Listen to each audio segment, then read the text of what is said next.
There are games that sell well, there are games that go viral, and then there are games that change an entire genre.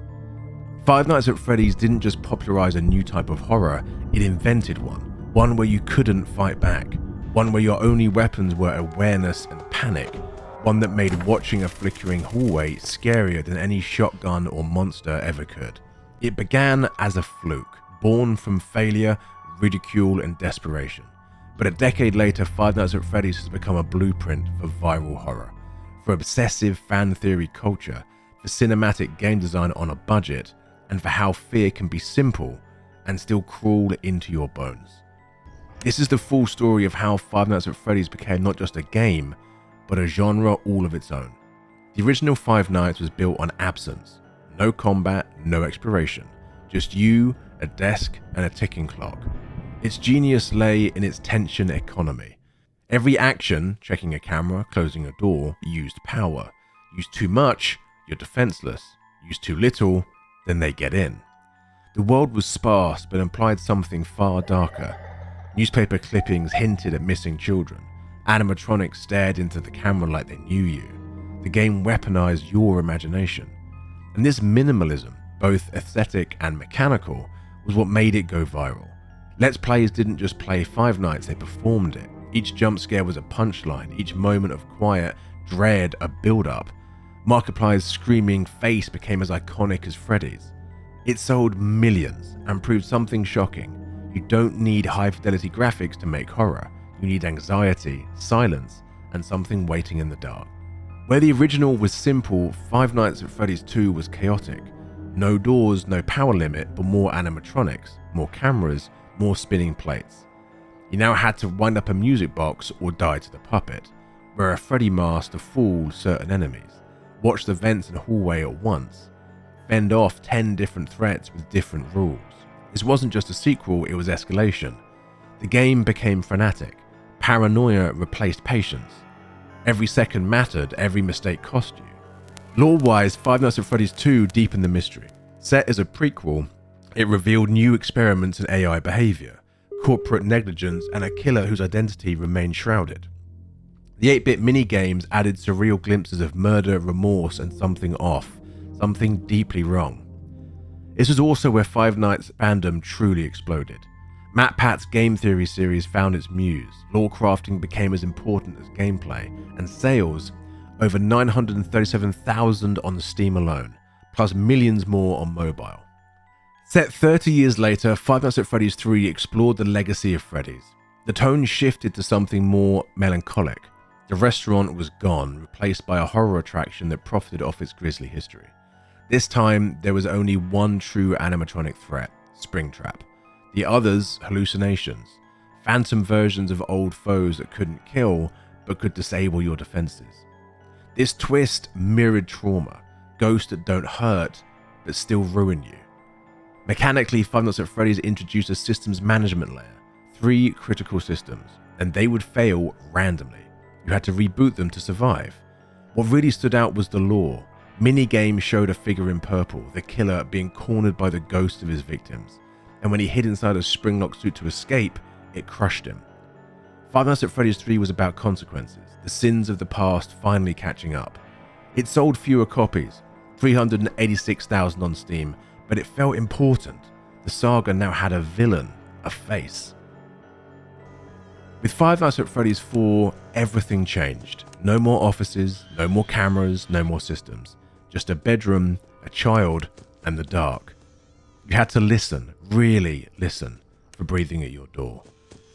Mistime a flashlight flick, dead. Mishear a step, dead. It was sensory overload stripped down to its rawest form. The animatronics, now nightmare versions of themselves, including Freddy, Bonnie, and Foxy, were grotesque, monstrous.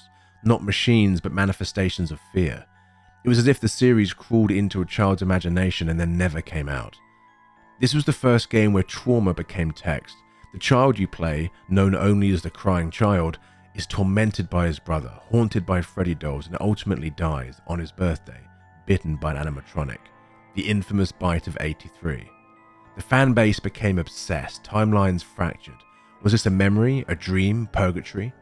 With over 626,000 sales, Five Nights at Freddy's 4 cemented a new tonal layer: psychological horror, grief, and loss. Sister Location blew the formula apart. Each night had a different objective. You had to survive in a spring-locked suit, cross dark tunnels, fend off animatronics with audio lures. But it wasn't just about gameplay, it was about theatricality. Voice acting, cutscenes, dialogue. It felt more like a horror movie than any Five Nights at Freddy's game before. You played as Michael Afton, son of the killer, trying to undo his father's sins, trapped in an underground facility run by Circus Baby, a tragic animatronic who remembers everything. The game introduced themes of identity, possession, and inevitability. You're scooped, your insides replaced by Ennard, a fusion of multiple animatronics, and then you walk away, a puppet with Michael's body. With over 363,000 sales, this was the series moving into narrative-driven horror. Less jump-scare machine, more story of a cursed bloodline. Five Nights at Freddy's World was an RPG spin-off. Cute sprites, turn-based battles, and an abrupt tone shift. It launched broken and incomplete. Scott pulled it from sale and apologized, but buried in its chaos were meta lore hints, fake endings, and surreal fourth wall breaks. More successful was Pizzeria Simulator in 2017. It looked like a tycoon sim, but was secretly a traditional Five Nights game in disguise. You built your restaurant by day and survived hidden animatronics by night. Narratively, it was the end of the Afton saga.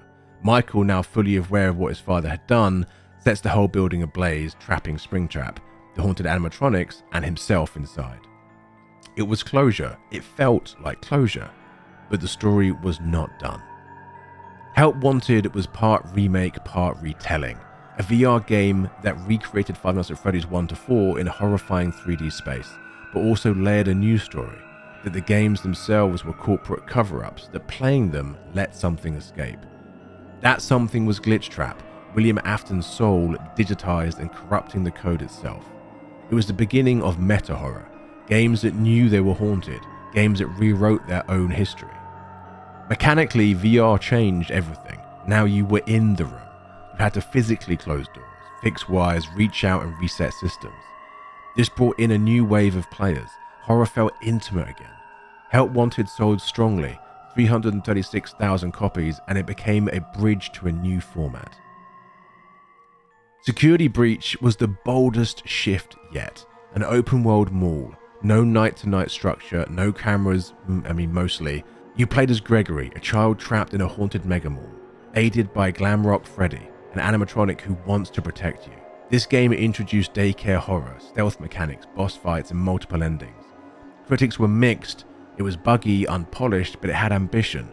It expanded the scale of the universe. It also introduced the Mimic, an AI tied to a new DLC, suggesting that Five Nights at Freddy's horror was evolving. No longer ghosts in the machine, now the machine is the ghost.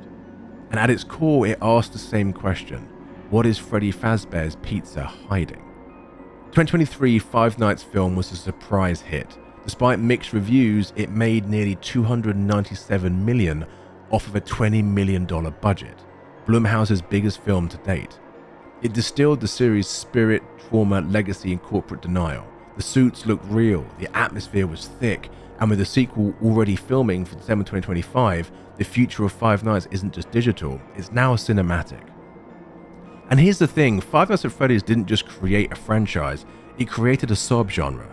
It has inspired countless other titles, including Poppy Playtime, Tattletale, Garden of Banban, Project Playtime, and countless others. It birthed an ecosystem where mystery, nostalgia, and trauma became staples of indie horror, where gameplay could be simple and still unforgettable, where one developer could spark a million imaginations, and it reminded an entire generation that the scariest place in the world is somewhere you used to feel safe. If you've enjoyed this Devoured Games deep dive into Five Nights at Freddy's, please do like and subscribe. And until next time, something, something, something.